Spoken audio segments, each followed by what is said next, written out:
Online औषध विक्री विरोधात सर्व मेडिकल 20 मे रोजी बंद राहणार. राज्यव्यापी बंदबाबत तहसीलदारांना निवेदन सादर. All India organisation chemist and drugs तर्फे ऑनलाईन औषधी विक्री धोरणाविरोधात संपूर्ण राज्यासह जिल्हा व शहरात 20 मे रोजी राज्यव्यापी बंद पुकारण्यात आला आहे.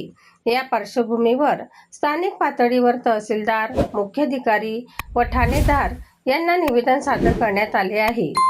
ऑनलाईन औषध विक्री बंद करावी, कॉर्पोरेट कंपन्यांकडून दिले जाणारे अत्याधुनिक डिस्काउंट थांबवावे, तसेच संबंधितांवर कठोर कारवाई करावी या प्रमुख मागण्यांसाठी हे आंदोलन करण्यात आली आहे.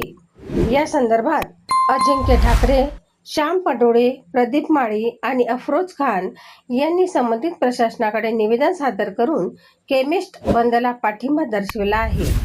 संघटनांनी सरकारकडे GSR 817 आणि GSR 220 नियम मागे घेण्याची मागणीही केली आहे. बनावट औषधांमुळे रुग्णांच्या जीवाला धोका निर्माण होत असल्याने तातडीने निर्णय घ्यावा अशी मागणी निवेदनातून करण्यात आली आहे.